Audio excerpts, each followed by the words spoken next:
Steve Solla, welcome to the Toolbox for the Trades. Hi, Jackie.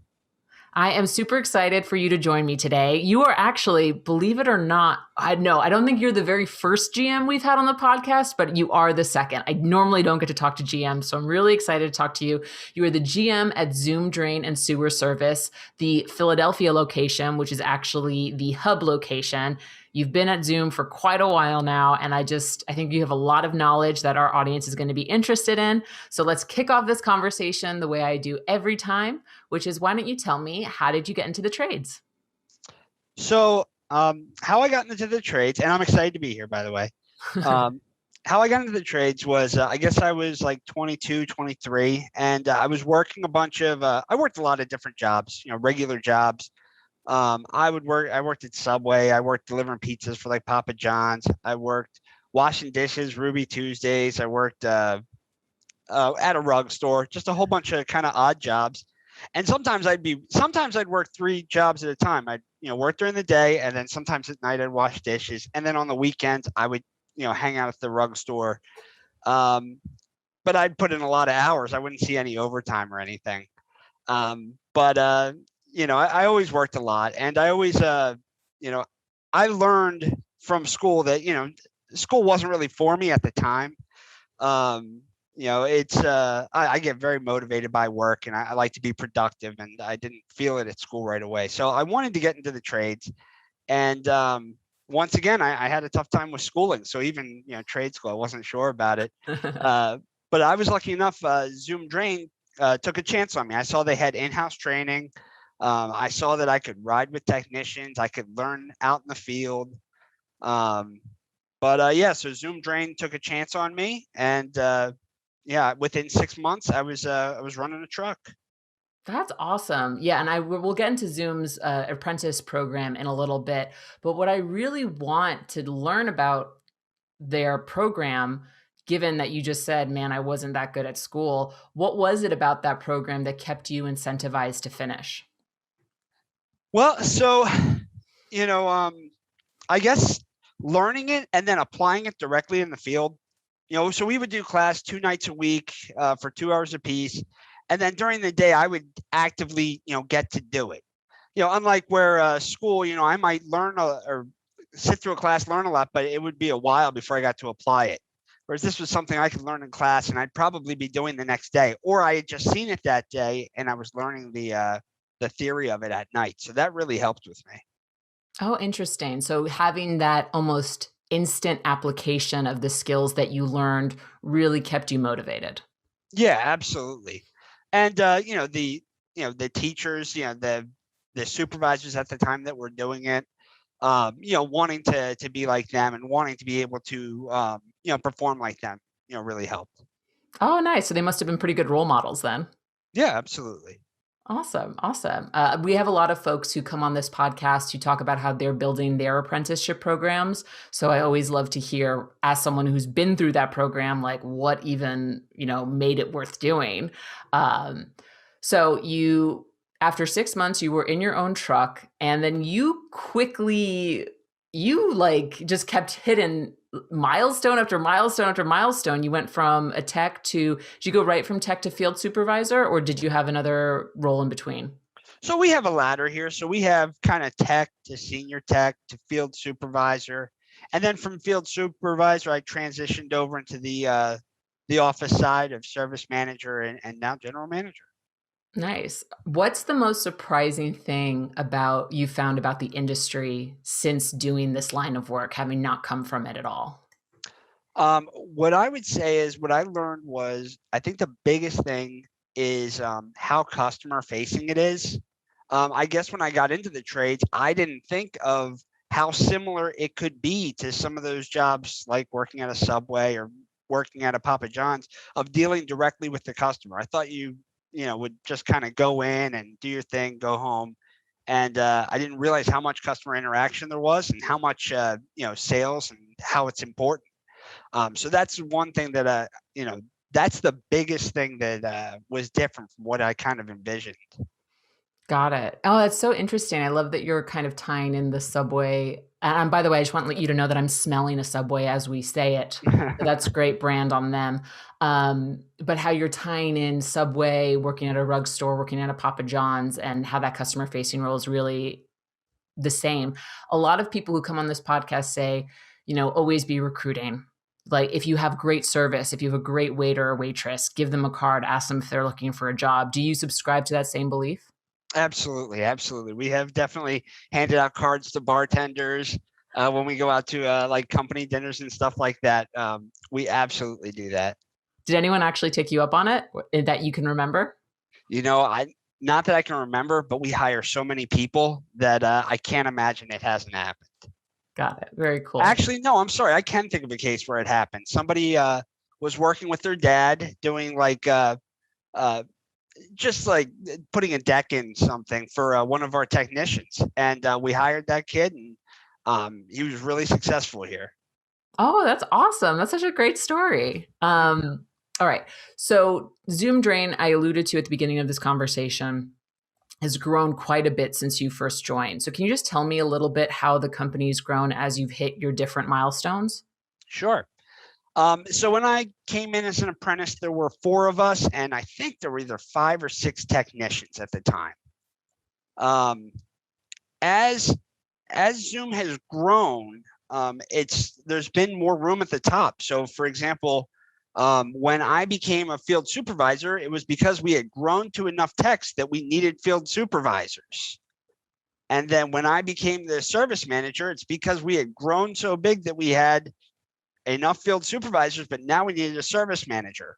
Before it was the owner doing everything. And just as we grew and grew, we needed those other roles.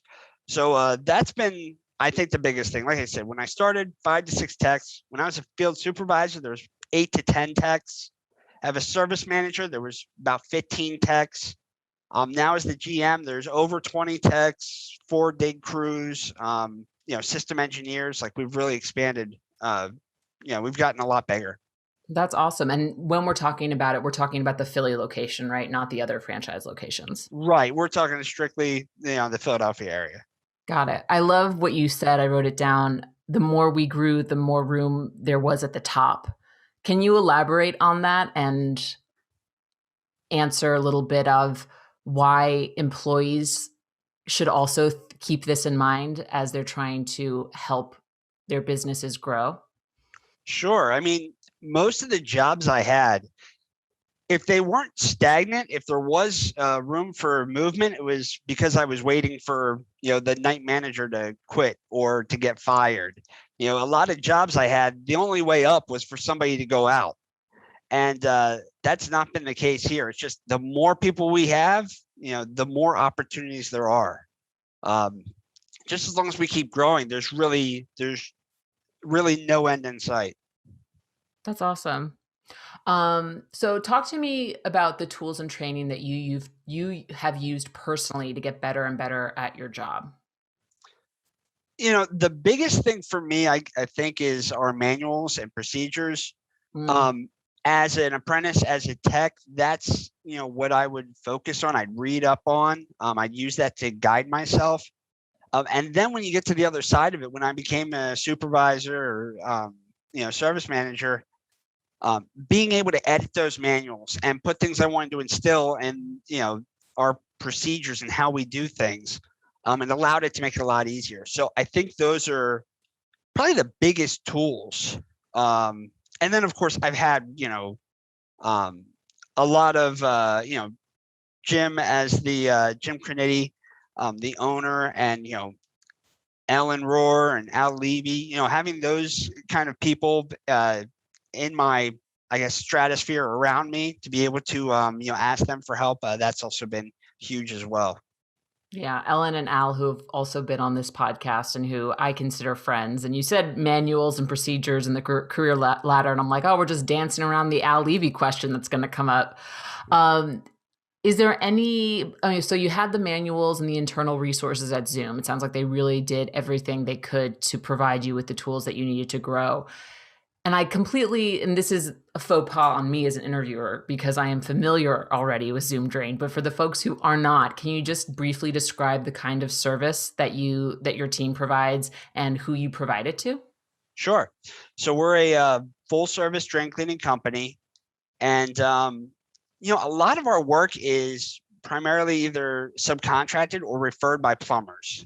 We love working with plumbers as an extension of their services. A lot of plumbers will do some drain cleaning here and there, but it's very like equipment driven and skills driven. So when they get into things that, maybe their equipment can't handle, or maybe they're just too busy with plumbing work, they'll call us in, and we like being that specialist. We like working hand in hand with the plumbers, and we can really handle most anything. We do an even split of like residential and commercial. It's mostly emergency service. We get out there same day. We really focus on like the emergency service and working with those plumbers. That's awesome. I actually didn't realize that you guys worked so closely as subcontractors with a lot of plumbers.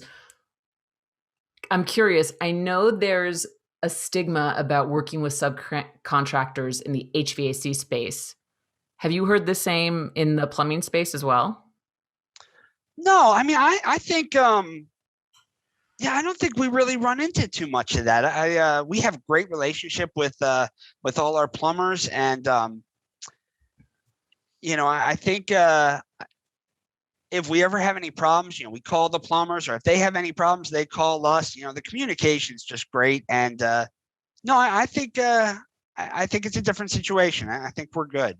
Yeah, I think it is too. I'm just genuinely asking out of interest. Everything I've kind of heard from like the E-Myth and from owners is like how to work with subcontractors effectively. So as someone who does a lot of subcontracting work, I really want to just hear your side of the story. Yeah, and and that's why we also do just a lot of referral work too. It all depends how they whatever they're comfortable with. But yeah, no, we have great working relationships with a lot of plumbers. Got it. All right. I need to ask this because when I first met Ellen Rohr, she did not hesitate to give me graphic description of the types of things that you find in drains. So I would love to hear your most memorable drain service job, either as a tech or as someone who had from the supervisor standpoint. I mean, I've seen a lot. It's some of the I've seen snakes, seen rats and things like that. Those are always kind of fun.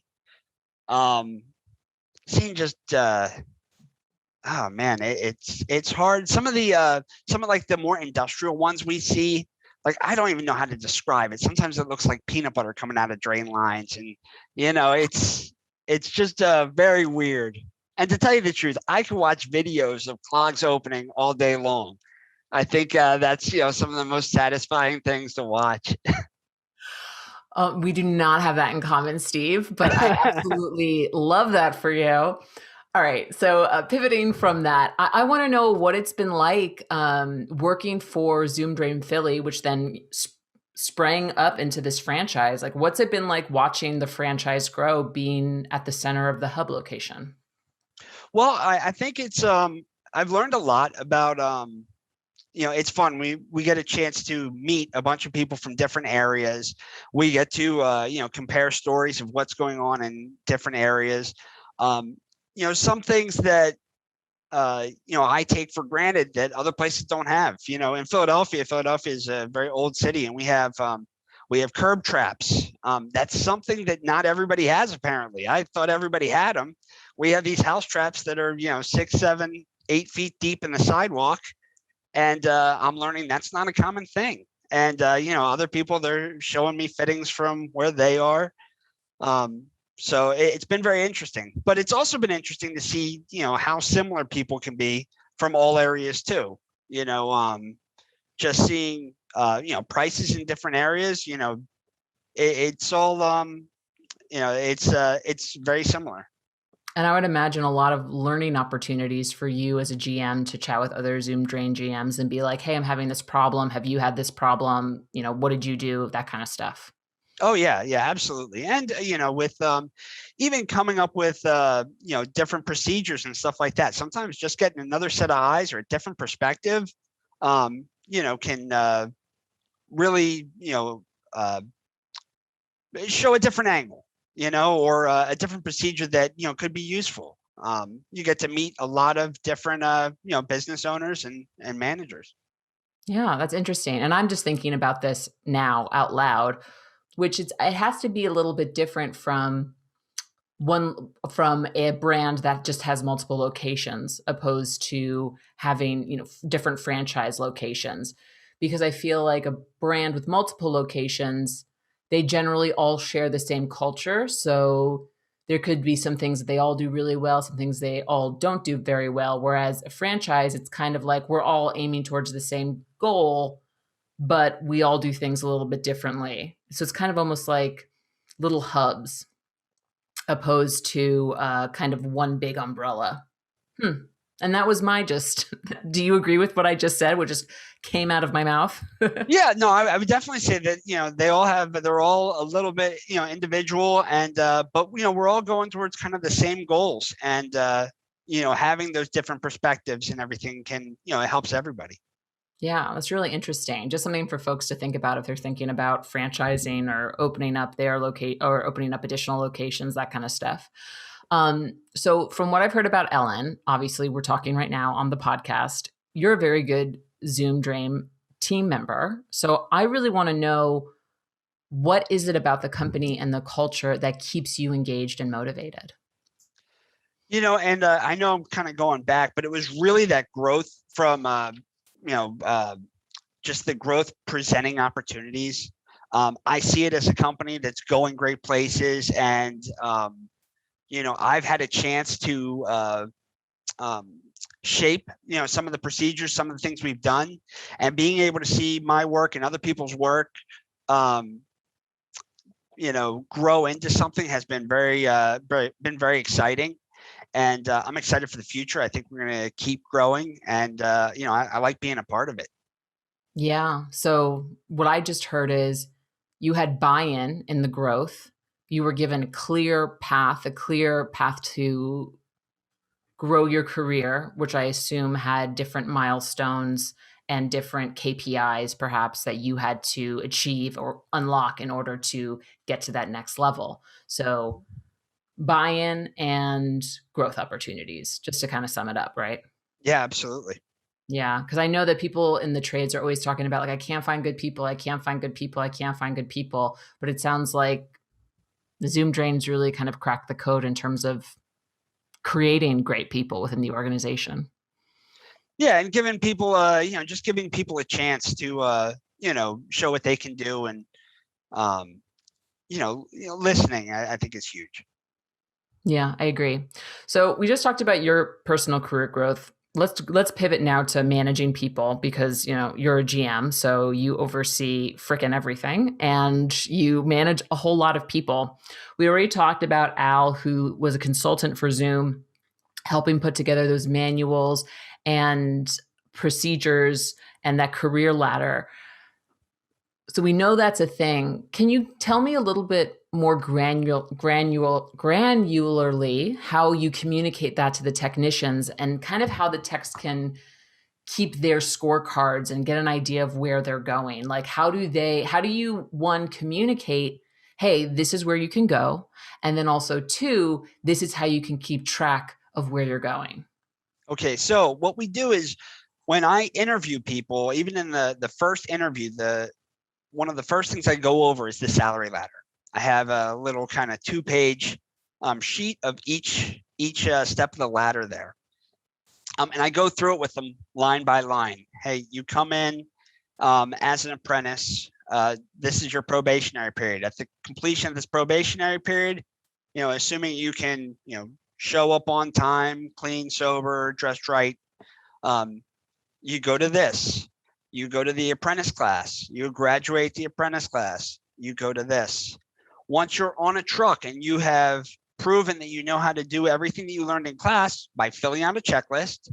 And after a minimum of 6 months, you go to this. Continue to hit these statistics that we're tracking. So we track, a close rate, a sales goal, average ticket, labor, those kind of things. We have measurable statistics. You have to hit a certain amount of months with hitting these KPIs. You go to this. Then we have another class for like our tech to senior tech. Complete that. Here's what you get. And then once again, you get another checklist of everything you learned in class. You go out and do it on the road on your own, show that you can do it. Check that off. That's another raise. So that's really how we do it. We go through it like that. And then when somebody is hired, I give them the salary ladder. There's no secrets here. Everybody here knows how much everybody else is making. Because they would talk anyway. There's no sense hiding it. And if you want to know why that guy's making what he's making, you can look no further than the scoreboard. That's one thing that we do is every week we post our numbers, and we talk about how we did. So it's everybody really knows well what they're doing, and our field supervisors, they sit down with the guys and we talk to them. Hey, what do you need to do to get to the next pay raise? How can we help you get there?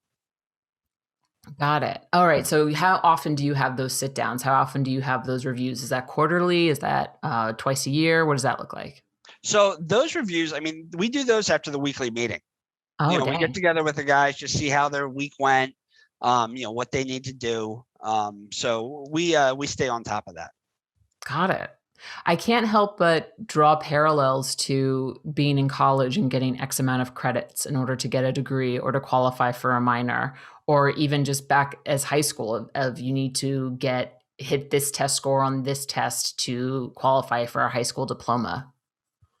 Yeah. It's very similar. It's all just very, it's lined up. There's no I gave you the raise or I didn't give you the raise. It's really you either hit your numbers or you didn't. Yeah. I love that you said, everyone knows what everyone makes here and whatever, they would talk about it anyway, which is so true. I'm going to throw you a bit of a curveball question here, but as a GM, someone who definitely came up from the technician tract, what do you think most owners need to know about their technicians? And I may be a little biased on this because, Jim, the owner, he came up the same way. He was started out on the road himself too. So I think it's just important to be in tune with what the technicians do, what they go through. And also I think it's important for everybody to kind of, in our industry, to take yourself seriously. It's funny. I always remember when I first got the job, and I would go hang out with my friends, and I would have my phone on my hip because it was emergency service. Somebody called, and I was an apprentice. I was going out, and my friends would give me a hard time sometimes, and they'd be like, "Well, it's not like you're a fireman or something." I was like, "Well, I take it seriously. If somebody's backing up, I gotta go. Like, I don't know what to tell you." So I always think it's important for everybody to take it seriously and take your technician seriously as well. All right, that's a good answer. Good answer. All right, tell me everything about the Zoom apprenticeship program. I want to know how it's set up. I want to know how you recruit people to join it. And I want to know what your success rate looks like. How successful? Obviously you came up through it, so I would say successful, but I would love to know what kind of numbers you guys are seeing. Yeah, well, it's funny because when I started, I said there were 4 apprentices. Well, the other apprentice that's still here, he's my service manager, Chris Roche. Oh, so that's been great.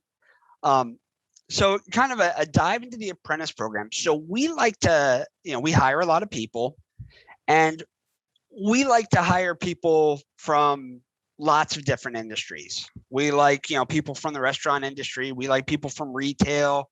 We like people that, have done labor like landscaping, junk guys.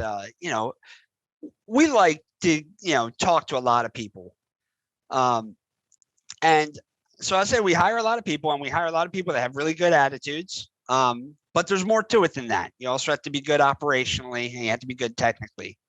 There are some things where, since we hire people with no experience, oh, I am sorry. Oh, One wow. second. Yeah. What happened? You were so still that your motion sensor lights just went off. My screen's No care. blocking. That's Can you start that question again? I'm sorry. sure, yeah. So tell me about the Apprentice program at Zoom. I want to know how successful it is, and obviously, you are because you came through the program. I want to know how you get people, and I want to know kind of what the ins and outs of the program looks like. How's it structured? Okay, so like I said before, there was 4 apprentices when I started, and the other one is Chris Roche. He's my service manager. And that was 14 years ago. We started this month. Congratulations. Yeah, thank you. That is pretty. That is pretty uncommon these days to meet someone who's been at the same job for 14 years. So Yeah. Yeah, and but when we hire people, we like to hire a lot of guys. We get some guys with some experience, maybe coming from, they were a parts runner for somewhere, or maybe they have some experience digging, maybe they're a landscaper. But we also like retail, food service. We like a lot of like customer facing people. That's good. But there's more to it than just being like a nice person or a good personality. You also have to be operationally good and technically good. So, in that first 90 days, you might be able to, like when we interview, we do a 2-part interview. We have somebody come in, we talk to them, we see how they are with people. But then the second interview is we have them come in for a ride along. And that way they can see what a whole day actually looks like. Mm. All right, so we kind of expose them to it that way. Then once they're here, we have a 90-day probationary period. Now, this is the time when we make sure that they can show up on time, they can do everything operationally, but also we have to make sure that they do have technical ability. When I came, I didn't really have any technical ability prior to this. I didn't have any, skilled labor jobs before this. So I will say it took me maybe a little bit longer than it takes some of these guys to pick up some of the stuff, but I could pick it up. There are some people that, just like I'll never be a singer. There are some people that could never be a drain cleaner. They just don't have the like spatial recognition for it, or just the ability for it. But so that's pretty much all weeded out in the first 90 days. Our apprentice program, what we do now is we do about 4 hours a week of classroom theory, and also we have a training center here. So we have like one wall with toilets, sinks, and pumps, and it gives them a chance to practice on everything in a safe environment. So we do a little bit of classroom for theory, and then we work out in the training center. But then outside of that, they're still riding with the techs, and the techs are trained to, get these guys' hands dirty, get them busy, get them working. They're not just, gophers while they're out there. That's really good. And I actually have a woman on this season of the podcast named Megan Bedford, who's launching a Ride and Decide program in Colorado, where they're taking high school graduates, high school students on ride-alongs and being like, this is what it's like. Are you interested? So I really want to commend you on the ride-along, because I think it's so important for them to get exposure to a full day and be like, is this what I want to do? Yes, no. So that's pretty smart.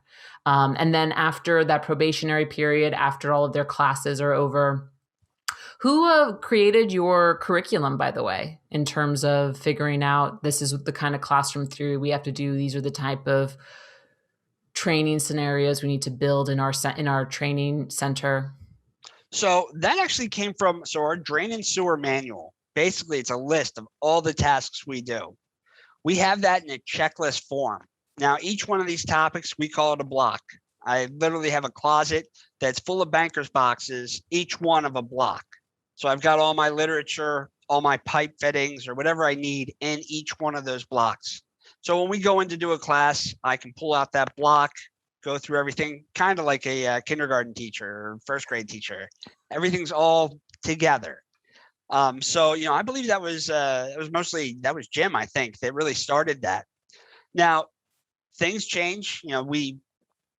Things have changed since the company started. There's waterless urinals now. There's a whole bunch of new stuff. So they're not set in stone. We're always adding things, or something new we come across. We just throw it in the box, and that way, next time that class comes up, we're prepared. Got it. Again, shout out to those manuals that were created pretty early on in the company, which really helped for growth. Way to go, Al Levy. So I already asked you, what do owners need to know about their technicians? And you said they need to take the job seriously. I have a feeling I'm going to know what the answer to this question is, but what do you think owners need to do to keep their employees happy and engaged at their company? Once again, I think it's very important to recognize the work they do. I think it's important to give them games or incentive programs, to reward people for doing a good job. We're very, performance minded. So I think that's important. I think people that are motivated by that, really excel in those situations. Got it. Do you guys do performance-based pay or spiffs? So we do primarily like hourly, but we do spiffs, and we also have bonus opportunities as well. Oh, got it. Very, very cool. All right. So, I mean, it sounds like the kind of training that was created at Zoom, folks really can't get that anywhere else because it came from the mind of your owner, right? And it seems to be customized based on location. Like you had mentioned that wonderful example before about there's something in Philly that is only in Philly. And I've been to Philly. Yeah, like Philly is it's like, wow, this is an old city. And it's the same too. I'm from the East Coast, but I'm now in the West Coast, and just, the landscape, the way the streets are paved, the way houses look, that all takes into account, the differences in the type of work that you do across the country. Mm-hmm. Besides technical stuff, what do you think that apprentices can get in terms of education at Zoom Drain that they can't get anywhere else? Well, I mean, I would say for us, it's really the experience of the team. I can't think of another drain company that's as big as us or as experienced as us. Since we just specialize in that one area, my guys are, clearing, 5 mains a day, and I think a lot of other plumbers or contractors, they might be doing, broader scope of work.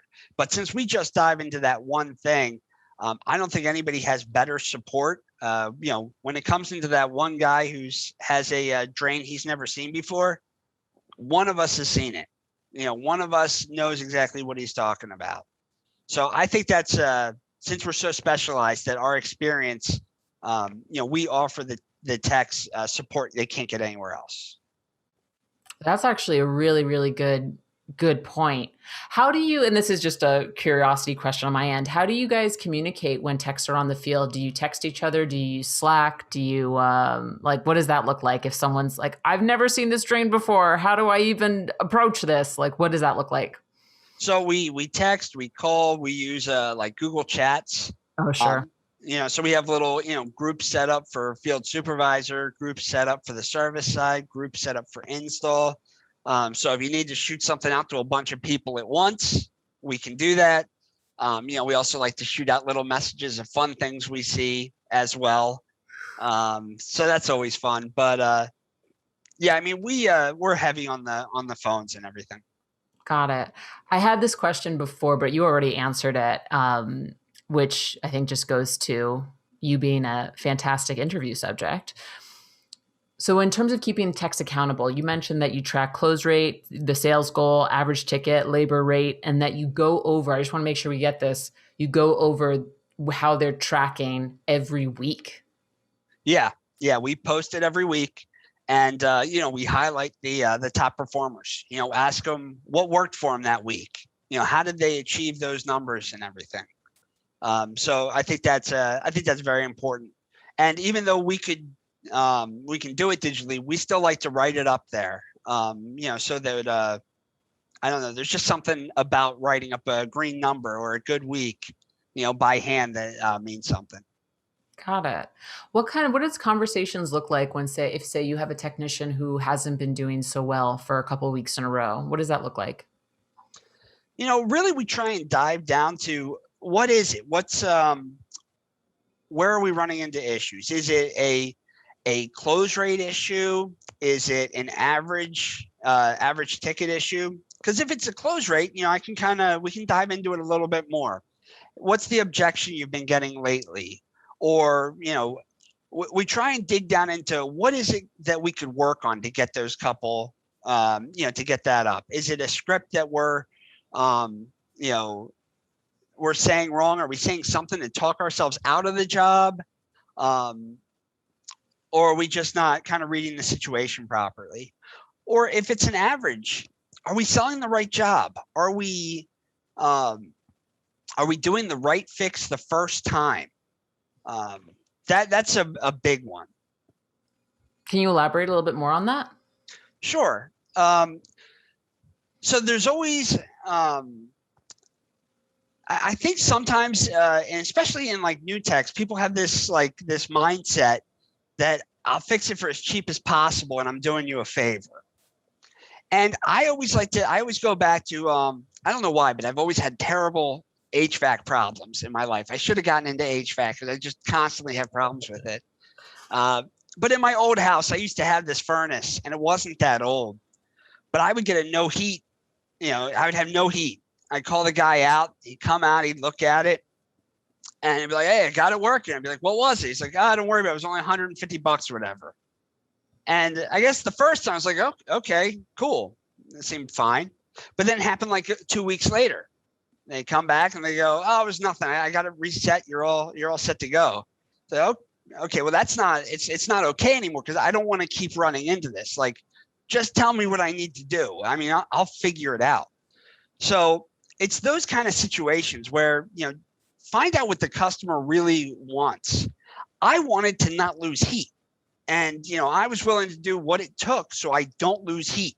It wasn't get me running another week. I just need to make it until whenever. No, I want to have heat. I don't want to be inconvenienced. I want the right job.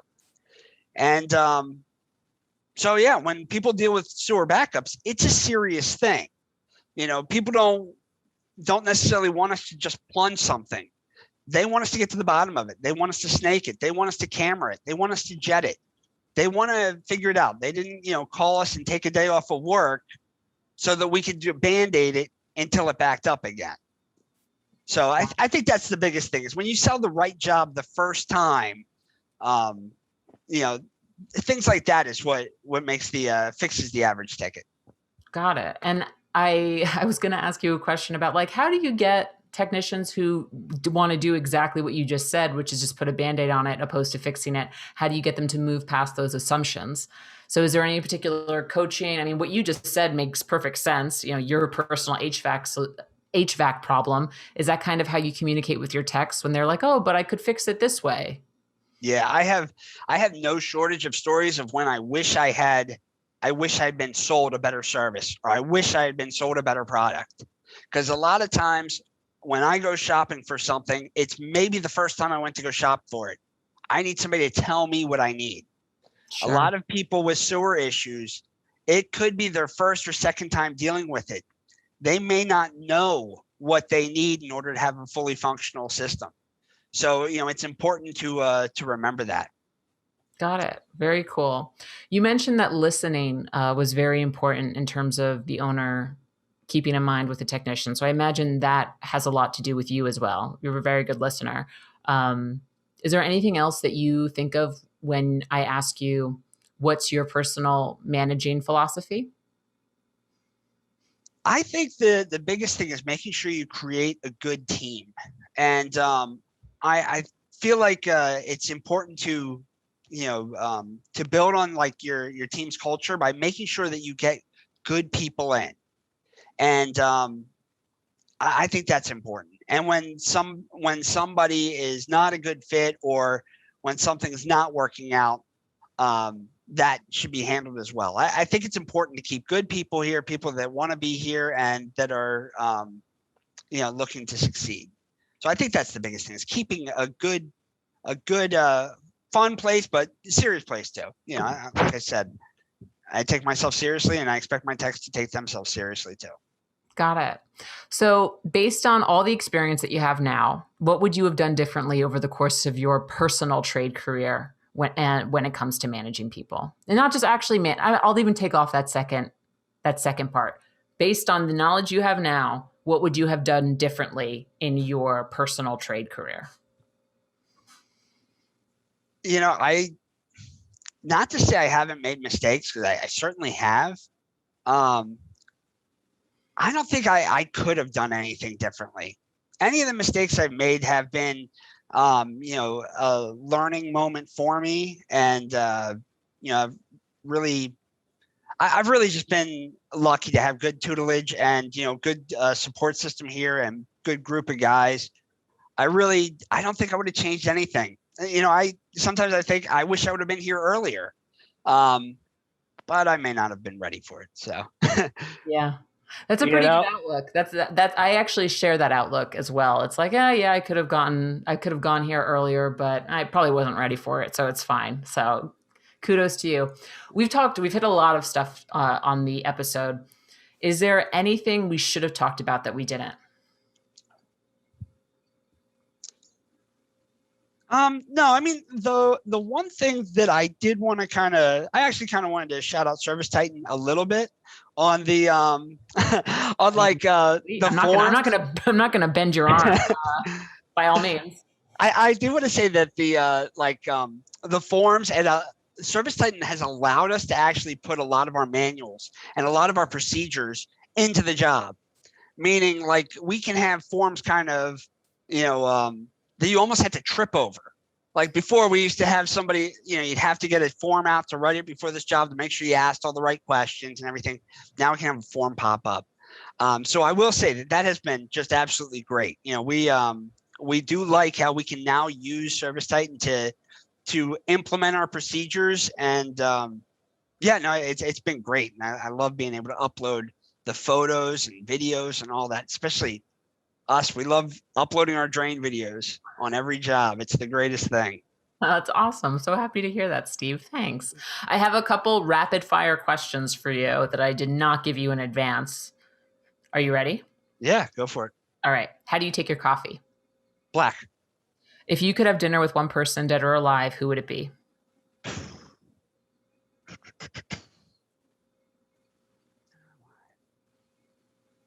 we come back to it? Yeah, we can come back to it. What's the number one thing you're trying to learn more about right now? I like doing things that are hard, and a hobby of mine is Brazilian Jiu-Jitsu. Oh, so fun! That is something I'm always working on. I always wish I were better at, but that's what I try to do. Nice. If money weren't an object, so you had unlimited resources, what's the first thing you would do? Probably take a day off. Nice. Let's go back to the dinner question. One person, dead or alive, who would it be? Oh man.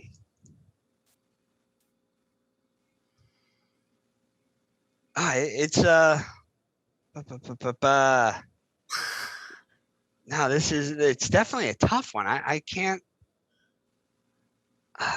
I mean, people have cheated and said two people before, so I mean, I'm not gonna. Whoever comes to mind. Man, it's just, I don't know. That should be it should be a question I have daydreamed about or something, but I guess not. I don't know. I mean, I guess I'd always want to talk to I'd always like to talk to somebody at the absolute top level of success. I don't know, maybe a Bezos or Elon Musk or something. Sure. I would just like to, just maybe see that side of things. Yeah, that's a good answer. Do you have any podcasts or books you would like to recommend to the audience? No, I can't say that I do. Podcasts, I I like to listen to the Joe Rogan show. I like, he gets a lot of good interviews on there. That's always fun. But I really don't have anything trade specific I could say for podcasts. And as far as books, I read trash novels, believe it or not. I'm sure everybody has they wanted the books with all the platitudes and all the the empowering books and all that. I like trash like John Sanford novels. And I hope that doesn't offend him, but they're just like fun novels. I don't think it will offend anyone, and I applaud you for owning it. Final question. What's the number one thing every contractor must do to run a successful business? I mean, I think you have to answer the call. I mean, that's one thing I deal with even when I'm trying to get contractors for myself. I can't get somebody to pick up the phone. If people could just pick up the phone, they could charge, 3 and 4 times what they charge. So I think that's the biggest thing. Pick up the phone and do what you say you're going to do. And I think that's going to get you really far. Especially if you're a contractor in Philly where Steve is apparently. That is definitely a call to action. Steve, Thank you so much for being a guest on Toolbox for the Trades. Oh, thanks so much.